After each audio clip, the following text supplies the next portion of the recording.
আসসালামু আলাইকুম রহমতুল্লাহ। আজকে আমি যে প্রশ্নটি সমাধান করব সেটা হচ্ছে মাদ্রাসা বোর্ড 2023 সালে HTML অধ্যায় থেকে যে প্রশ্নটি এসেছে। তো প্রথম যে প্রশ্নটা বলেছে ওয়েবসাইট পাবলিশিং কি। এই প্রথম যে প্রশ্ন বলা হয়েছে ওয়েবসাইটে পাবলিশিং কি, এটা আমরা এভাবে লিখবো কোনো ওয়েব পেজকে ইন্টারনেটের মাধ্যমে বিশ্বব্যাপী ছড়িয়ে দেওয়াকে ওয়েবসাইট পাবলিশিং বলা হয়, এতটুকু লিখলেই হবে। বা দ্বিতীয় যে প্রশ্ন বলছে একটি নেটওয়ার্কে সবগুলো কম্পিউটারে আইপি অ্যাড্রেস আলাদা, ব্যাখ্যা করো। এখন আমরা প্রথমে আইপি অ্যাড্রেসের সংজ্ঞাটা লিখবো। যে আইপি অ্যাড্রেসকে কী বলে? ইন্টারনেটে যুক্ত প্রতিটি কম্পিউটারে একটি নিজস্ব ঠিকানা থাকে, ওই ঠিকানাকে বলা হয় আইপি অ্যাড্রেস। আবার বলছি আইপি অ্যাড্রেস কাকে বলে? ইন্টারনেটে যুক্ত প্রতিটি কম্পিউটারে একটি নিজস্ব ঠিকানা থাকে, ওই ঠিকানাকে বলা হয় আইপি অ্যাড্রেস। পরে আমরা দেখবো আইপি অ্যাড্রেসের পূর্ণরূপ কি। আইপি অ্যাড্রেসের পূর্ণরূপ হলে ইন্টারনেট প্রোটোকল অ্যাড্রেস। প্রতিটি আইপি অ্যাড্রেসে ইউনিক হয় এবং আইপি অ্যাড্রেস দিয়ে এক সার্ভার আরেক সার্ভারে ডেটা ট্রান্সফার করা হয়। তাহলে আমরা আইপি অ্যাড্রেসের কাজ কি? আইপি অ্যাড্রেসের কাজ হচ্ছে কি, এক কম্পিউটার থেকে অন্য কম্পিউটারে কী করা, ডেটা ট্রান্সফার করা হয়। আইপি অ্যাড্রেসকে শহরে কোনো বাড়ির ঠিকানার সাথে তুলনা করা যায়। যেমন কোনো এলাকার রাস্তার নাম্বার, বাড়ির নাম্বার থাকে, একটি রাস্তার যত বাড়ি থাকে তাদের মধ্যে কোনো দুটি বাড়ির নাম্বার কখনো এক হতে পারে না। ঠিক তেমনি নেটওয়ার্কে যুক্ত দুটো কম্পিউটার আইপি অ্যাড্রেস এক হতে পারে না, এতটুকু লিখলেই হবে। পরে প্রশ্ন বলছে উদ্দীপকে 1 নং চিত্রটি ব্যাখ্যা করো। উদ্দীপকে যে 1 নং চিত্রটি দেওয়া আছে এই চিত্রটি কী করতে হবে? ব্যাখ্যা করতে হবে। তাহলে আমরা উদ্দীপকে 1 নং যে চিত্রটি, এটির নাম হচ্ছে কি নেটওয়ার্ক কাঠামো। তাহলে 1 নং চিত্রটির নাম কি বলতো? নেটওয়ার্ক কাঠামো। নেটওয়ার্ক কাঠামো নিয়ে আমি বিস্তারিত আলোচনা করেছি গত পর্বে, তাই আর আমি এখানে বিস্তারিত আলোচনা করছি না। এটা আমি তোমাদের স্ক্রিনে দিয়ে দিলাম উত্তরটা, এখান থেকে তোমরা সুন্দরভাবে শিখে নিবা আর কি। এখন আসো আমরা গ নম্বর যে প্রশ্ন আছে এই গ নম্বর প্রশ্নটি এখানে আমি সমাধান করবো। যে গ নম্বর প্রশ্ন বলছে উদ্দীপকের চিত্র 2, উদ্দীপকের চিত্র 2কে ব্রাউজারে প্রদর্শনের জন্য HTML কোড লিখো। তাহলে আমরা উদ্দীপকের চিত্র 2কে ব্রাউজারে প্রদর্শনের জন্য HTML কোড নিচে লেখা হলো, পরে আমরা লিখব। এখন তো আমার উদ্দীপকের চিত্র হচ্ছে 2, মানে কি এতটুকু দেওয়া আছে। এখন প্রথম কি আছে? সাবজেক্ট লিস্ট দেওয়া আছে, পরে একটা অর্ডার লিস্ট দেওয়া আছে। এখন এটার HTML কোডগুলো আমরা লিখলে আমার অঙ্ক কি শেষ হবে। তাহলে আমরা প্রথমে যে HTML শুরু করবো, প্রথমে আমরা কী লিখবো বলো তো? আমরা প্রথমে এক্সক্লেমেটর চিহ্ন দিয়ে লিখবো কি ডট টাইপ HTML লিখবো, পরে লিখবো কি HTML, পরে বডি দিয়ে আমরা শুরু করব। বডির পরে আমরা চলে যাবো আমাদের প্রশ্নের মধ্যে, উদ্দীপকের মধ্যে। প্রথম কি আছে বলতো? Subject list. এটা কি আছে? একটা পেয়ারা আকার আছে। এটা কি একটা বলতো? অনুচ্ছেদ আকার দেওয়া আছে। তো অনুচ্ছেদ থাকলে আমরা কী দিয়ে শুরু করবো বলতো? পি দিয়ে। অনুচ্ছেদ থাকলে আমরা কী দিয়ে শুরু করবো? পি দিয়ে।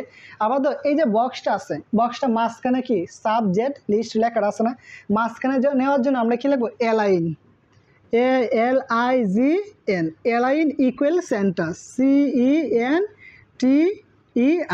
এই যে আমরা এলাইন সেন্টার লিখছি। আবার বলছি এটা একটা প্যারা আছে, মানে অনুচ্ছেদ আছে। অনুচ্ছেদ যদি আমরা থাকে তাহলে আমরা কী দিয়ে শুরু করবো? তো পি টেক ব্যবহার করবো। বাট আবার এই সাবজেক্ট লেখাটা কী আছে বলো তো? মাঝখানে আছে। তো মাঝখানের জন্য আমরা কী লিখবো? Align centre. মাঝখানে নেওয়ার জন্য আমরা কী লিখছি? Align centre. আবার দেখো এই যে সাবজেক্ট যে লেখাটা আছে এটা নিচে একটা কী আছে বলো তো? টার্ন আছে। এই টার্নটা কোথায় আছে বলো তো? নিচে আছে, লাইন। নিচে কি আছে? একটা লাইন আছে। লাইনটা কি আছে? নিচে। নিচে মানে কি? আন্ডার। তো এই লাইনটার নাম কি বলতো?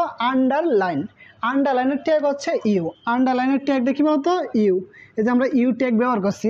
আবার বলছি আমরা পি ট্যাগ কেন ব্যবহার করছি? অনুচ্ছেদের জন্য। পি ট্যাগ আমরা কেন ব্যবহার করছি? অনুচ্ছেদের জন্য। মাঝখানে নেওয়ার জন্য আমরা কি লিখবো? Align centre. পরে আবার নিচে টার্ন দেওয়ার জন্য, নিচে টার্নের জন্য আমরা কি লিখবো? ইউ। পরে লেখাটা লিখবো সরাসরি। লেখাটা কি আছে? Subject, subject list. লেখার পর আমরা প্রথমে এখান থেকে ইউটা শেষ করব, পরে হচ্ছে পিটা শেষ করো। এতটুকুই কাজ, অন্য কোনো কাজ নাই। আবার বলছি আমরা প্রথমে কী করো? পি কেন লিখছি? অনুচ্ছেদের জন্য। এলাইন সেন্টার আমরা মাঝখানের জন্য লিখছি। পরে ইউ কেন লিখছি? নিচে টান দেওয়ার জন্য। পরে আমরা সাবজেক্ট লেখা লিখে পরে প্রথমে আমরা ইউ শেষ করব। আবার বলছি তোমাকে স্মরণ করে দিচ্ছি এইটা হচ্ছে শুরু টেক। আবার এই যে তোমরা এই দুটো অ্যাঙ্গেলে ব্যবহার করো, স্ল্যাশ ব্যবহার করো, তাহলে এটা কী হবে? শেষ টেক। এতটুকু মনে রাখবা। তাহলে আমরা প্রথমে কী করলাম? এই যে ইউ আমরা শুরু করছিলাম, পরে আমরা শেষ করলাম, পরে আবার পি শুরু করছিলাম, আমরা শেষ করলাম। এখন আসো, তাহলে আমরা এতটুকু কাজ আমার শেষ। পরে দেখতে পাচ্ছি একটা লিস্ট দেওয়া আছে। এই লিস্টের নাম কী বলতো? Order list. অর্ডার লিস্ট শুরু করার জন্য আমরা কী লিখবো? ওয়েল। অর্ডার লিস্টের জন্য আমরা কী লিখবো বলতো? ওয়েল। এখন অর্ডার লিস্টের জন্য দুইটি অ্যাট্রিবিউট ব্যবহার করতে হয়। আমি গত পূর্বে বলছিলাম অর্ডার লিস্টের জন্য কয়টি অ্যাট্রিবিউট ব্যবহার করতে হয়? দুইটি। একটা হচ্ছে টাইপ আর একটা হচ্ছে কি স্টার্ট। তাহলে আমরা এখানে লিখবো টাইপ। টাইপ, টাইপ শব্দের হচ্ছে ধরন। ধরনটা কি আছে হতো? 1। আমরা এখানে 1 লিখব, 1। পরে লিখবো স্টার্ট, স্টার্ট শব্দতে শুরু, কত থেকে শুরু হচ্ছে? 1। এই যে আমরা এখানে 1 লিখবো শুধু, এতটুকুই কাজ। যেহেতু একটা অর্ডার লিস্টের জন্য আমরা কি লিখছি? ওয়েল। ওয়েলের সাথে দুইটি অ্যাট্রিবিউট ব্যবহার করা, একটা হচ্ছে টাইপ, একটা কি স্টার্ট। টাইপ শব্দ রয়েছে ধরন বা প্রকার, কোন ধরনের আছে 1 2 3 তাহলে আমরা এখানে 1 লিখবো। স্টার্ট মানে আমি কত থেকে শুরু করতেছি, 1 থেকে শুরু করতেছি, তো আমরা এখানে 1 লিখছি। পরে কি আছে? বাংলা, ইংলিশ, আইসিটি, এটি কি বলা হয়? লিস্ট আইটেম লেখার জন্য আমরা কি লিখবো? এলআই। যে আমরা এলআই লিখে পরে আমরা লিখবো প্রথমটা বাংলা, পরে আবার এলআই আমরা শেষ করব। পরে আমরা দ্বিতীয়টা লিখবো এলআই দিয়ে শুরু করে। দ্বিতীয় কি আছে? ইংলিশ লিখে পরে আবার এলআই আমরা শেষ করবো। পরে তৃতীয়টা লেখো, তৃতীয়টা কি আছে বলতো? আইসিটি, পরে আবার এলআই আমরা শেষ করব। এই যে আমরা এলআই শেষ করলাম, করার পরে আমার ওয়েল শেষ করব। ওয়েল শেষ করলাম। ওয়েলের পরে কি আছে? আমার শেষ করবো বডি।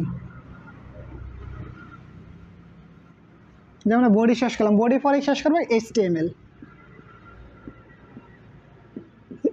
শেষ করলাম। এতটুকুই হচ্ছে কাজ। এতটুকু হচ্ছে গ নম্বর প্রশ্নের সমাধান।